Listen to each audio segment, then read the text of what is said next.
happily admit that I am not much of a home decorator. Some people have the gift, right? They can use color and arts and paintings and pictures, and they turn an open wall into a work of art, into a design that's just beautiful. Me, I'm pretty satisfied with an open white wall. I think my design ability is limited to sticky notes. And thankfully for me, they now make sticky notes in all different colors. You see, there are a few moments in life when in my devotions or when I'm reading scripture, God brings a verse to mind. God brings a verse that just fits my life and it's something I so need to hear at the moment. And so I'll reach over and I'll grab a sticky note and I'll write that verse on a sticky note and then put it somewhere where I will see it often and be reminded of it often.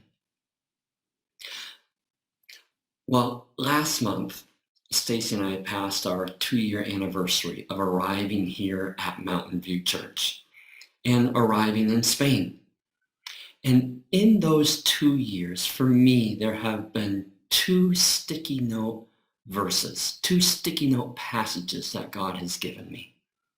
So for this week and for next Sunday, I'm going to share with you what those verses were. And we're going to walk through them and share the truths and the lessons that I've learned through them and that I think are valuable for all of us. So to start this week, this is the sticky note that hung in my office where I would see it virtually every day that God gave to me early in the year 2020. At a time when I was wrestling with uncertainty, right? I had just moved internationally for the very first time at age 49, something I had never done or experienced before. And for many of you at Mountainview, you've done the same thing. So maybe these feelings are familiar with you as well, right? I was wrestling with the uncertainty of losing my rooting in life, right? I had just walked away from a place and a way of living that I was familiar with, that I knew, right? I just walked away from patterns and people that had been the rhythm and the people of my life for 18 years. I left a home, a job, friends. I left behind my kids. And you all at Mountainview did a wonderful job of welcoming us, of helping us find a flat, of helping us find a car, of pointing directions towards IKEA so that we could figure out how to get furniture for our flat. You did a wonderful job. But I was still wondering and questioning and doubting. And they were some of those big questions like who am I and what in the world did I just do? Did I just make a huge mistake? Do I really belong here? Are those feelings familiar to any of you who have made an international move, or is it just me? My guess is I'm not alone in wrestling with those uncertainties and questions. So in the middle of that wrestling, and on top of that comes the pandemic and the lockdown for 3 months.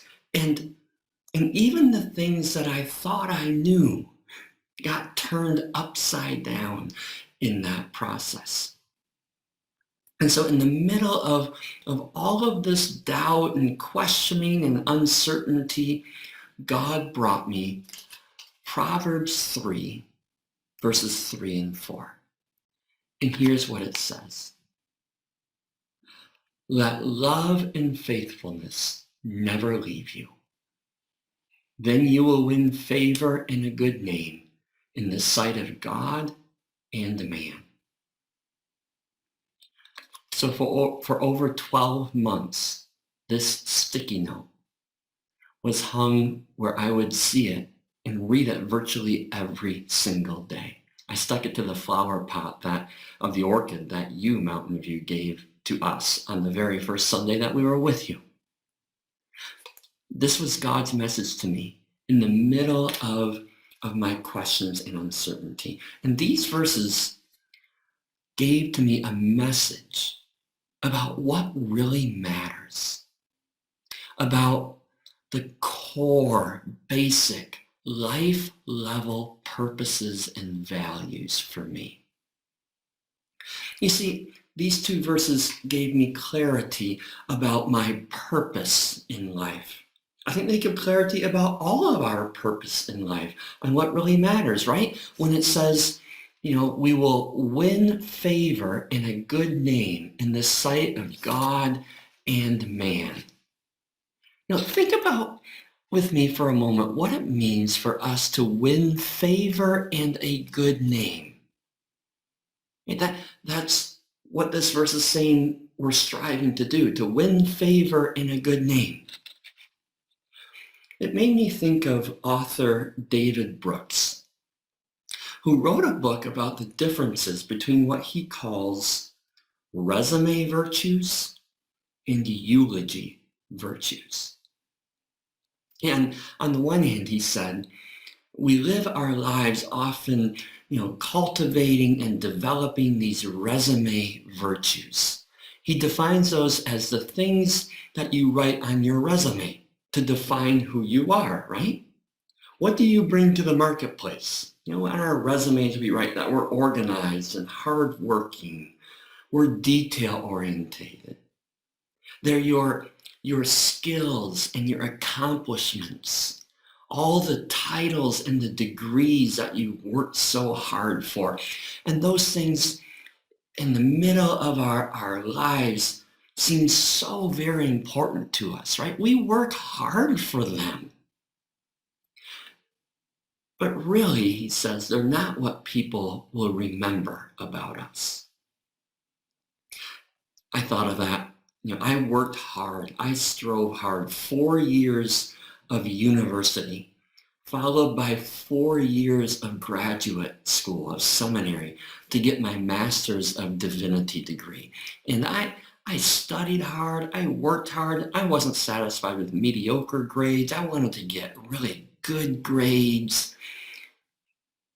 And you know what? I found out that since I graduated, no one has ever asked me what my GPA, what my grade point average was in seminary.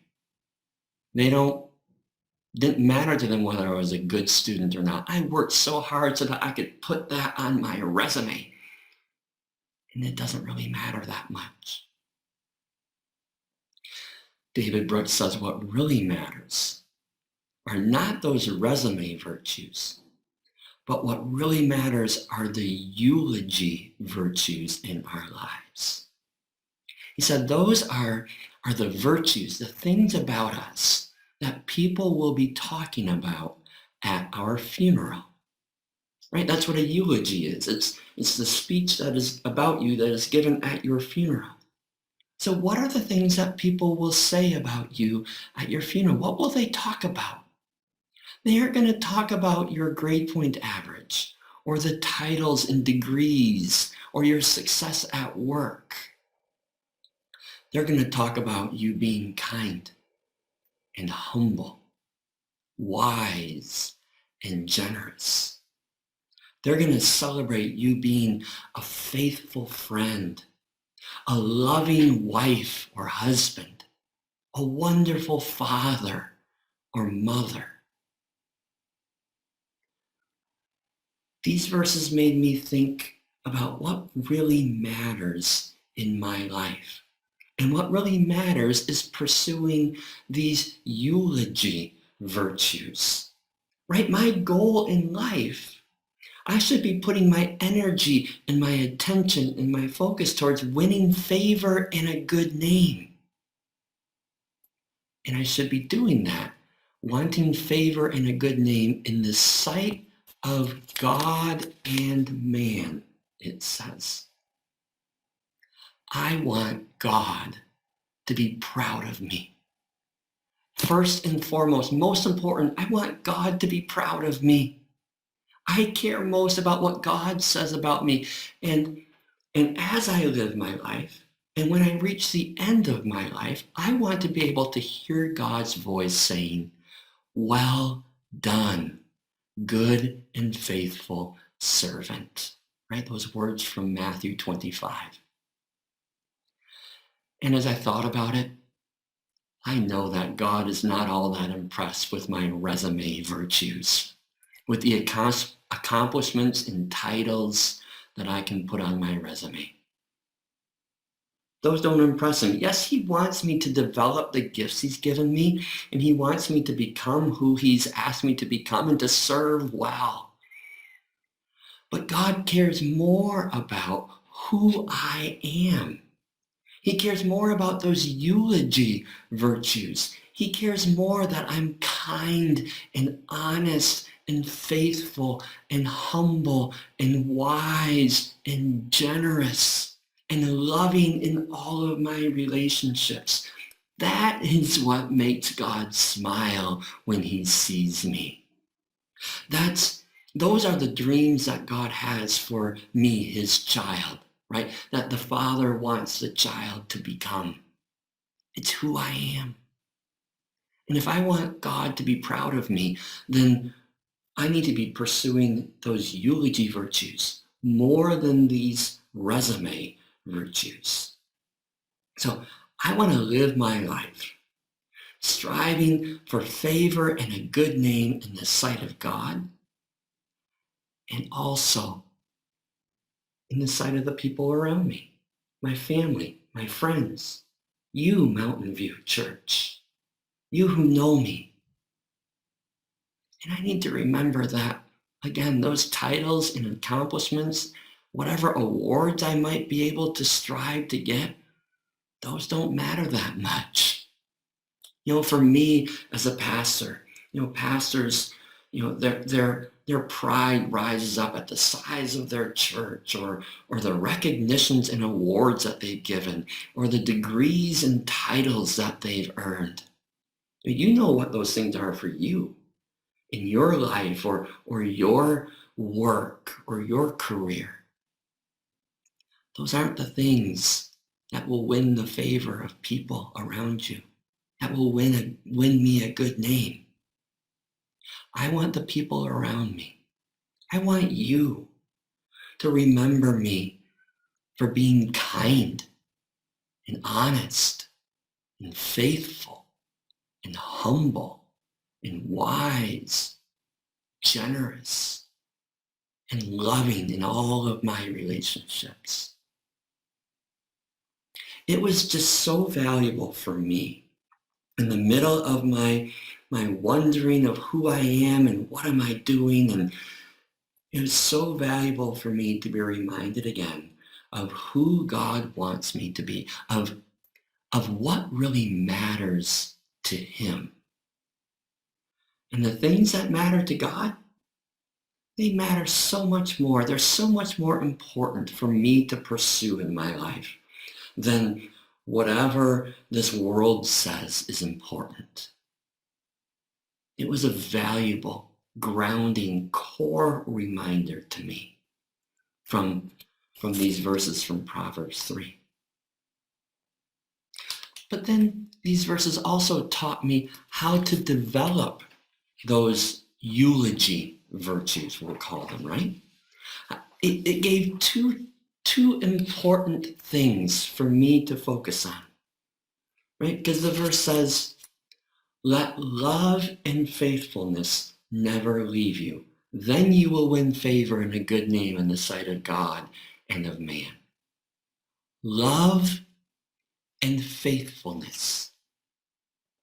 Those are two core life values that are the same for all of us, right? How we live them out might look different because our settings and our careers and our situations are all different.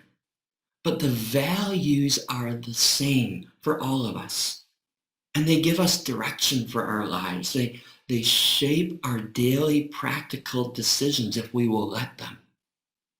And the first thing the writer of the Proverbs says is that in all of our actions, in all of our decisions, In all of the choices we make in life, love must be the guiding force.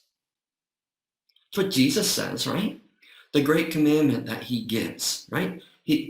People ask him to, what's the most important law and command? And he summarizes all of God's commands in two.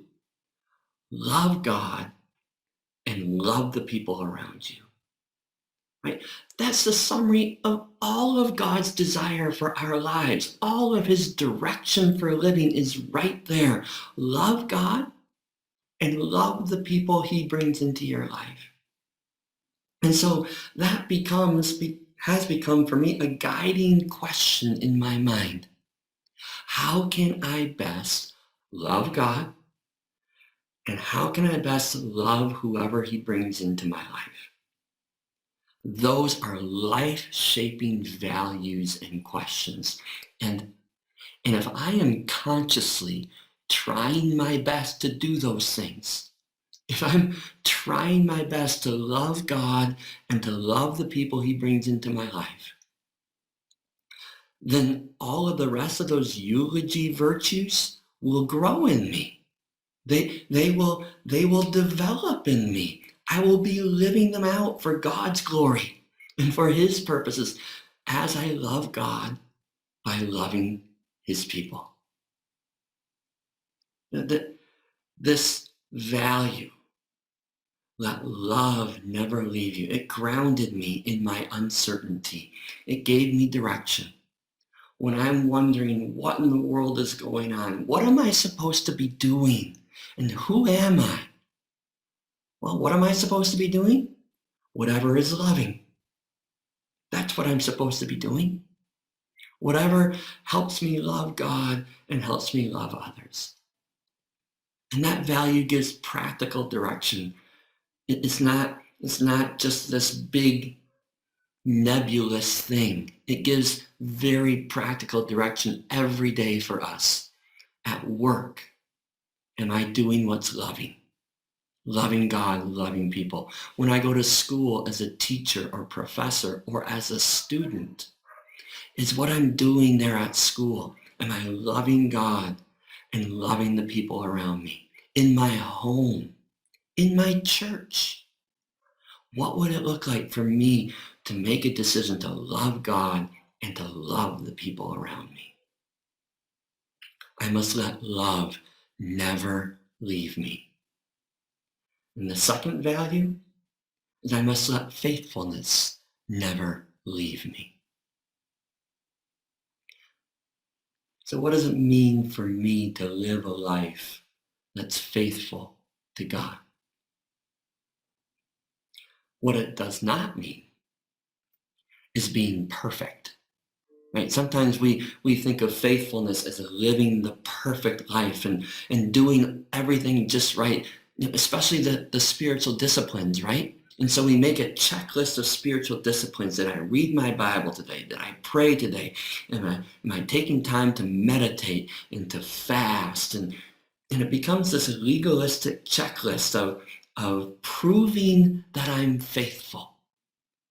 I don't think that's what this writer of Proverbs is talking about here. Let's remember instead a better way to understand faithfulness. Let's remember the series we just finished, right? We finished the big story of the Bible. And remember the plot of this book? This book is all about relationships. It's not about earning and doing, it's about relationships. It starts off, remember, with our perfect relationship with God in the garden, and that relationship gets broken by sin. And God then begins this great restoration story as he begins the process of restoring what was broken, fixing this relationship again. And the high point in that story is Jesus. When he sends Jesus to come and live the perfect life and die on the cross and rise again so that we might be forgiven, so that we might be set free from sin, so that our relationship with God might be restored again. And there's a time coming when Jesus will return and he will finish this restoration project and our relationship with God will be finally perfected and made whole. So faithfulness in that context, faithfulness is me living into this relationship with God as best as I can. Faithfulness is me staying true to my relationship with God, following his direction in my life as best as I can, letting him lead and guide me as best as I can. Faithfulness is me living in a way that makes God proud of me. So letting faithfulness never leave me means following God's direction on how to be a good parent or how to be a good grandparent. Following God's direction on how to be a good husband or wife or child or teenager. Letting faithfulness never leave me means following God's direction on how to be a good teacher and how to be a good co-worker, how to be a good employee or a good boss, how to be a good neighbor and friend. Letting faithfulness never leave me means following God's direction daily on how to spend my money, how to spend my free time. It means following God's direction when people are watching me and when I'm all alone and no one can see me. Letting faithfulness never leave me, I realized for me, Tony Meyer, meant learning to receive and then give God's grace and forgiveness and love. For me, it meant learning how to be satisfied with God's well done spoken to me. Even when that might not match the well done of the world, the things that the world says I should be pursuing. For me, it meant learning to trust that he will take care of the people that I left behind when I moved here. And it meant learning to trust that he will take care of me and that following his call, following his lead, wherever it goes, is always my best option. For me, and I think for you too, faithfulness, letting faithfulness never leave, means remembering that our lives are all about relationship with God. That's what matters the most. And that's what I'm going to let guide me and shape my life. When I remember that, then those spiritual disciplines that I just talked about, that checklist of things to do that we make, they all change. Instead of being that checklist of ways I can prove that I'm faithful, and they always prove that I'm not very faithful because I'm not always very good at them, right? Instead, now they have become opportunities for me to be in relationship with God. Here's a chance for me today to talk with God and to listen with God and have a conversation with him. Here's a chance for me today to open up this book and listen to God and learn more about him and be in relationship with him.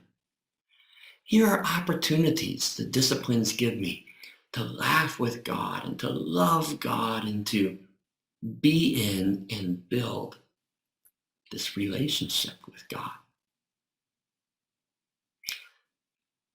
If God was to give a checklist, if God was to give us a daily to-do list that we had to follow, it wouldn't be this long list of spiritual disciplines that we need to accomplish. No, it would be a checklist from these verses, from Proverbs 3, verse 3. The checklist would have two things: love and faithfulness. That's the checklist that I needed to see, that I needed to read, that I needed to know.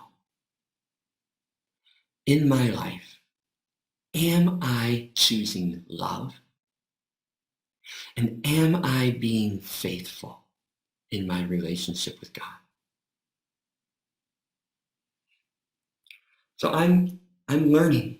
what it means for me to pursue love and faithfulness as a husband, as a father, as pastor of Mountainview Church. I'm not perfect in either of them, but hopefully I'm getting better. Hopefully I am getting better every day as I stay in relationship with God. So what does it mean for you to pursue love and to pursue faithfulness in your life as a husband or a wife, as a parent or a child, a student or a teacher, as a neighbor or a friend? What does it mean for you to pursue love and faithfulness as part of the Mountainview family? Remember, pursuing these two values, love and faithfulness, will grow those eulogy virtues in your life. They are the way that will earn you a good name, favor and a good name in the sight of the people around you, yes. But also more importantly, they are what will earn you favor and a good name in the sight of God.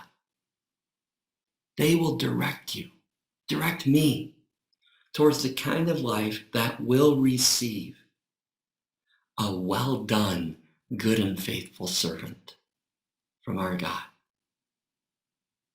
And that's my life goal. That's what I desire. That's what I want more than anything else. Because nothing is greater than that.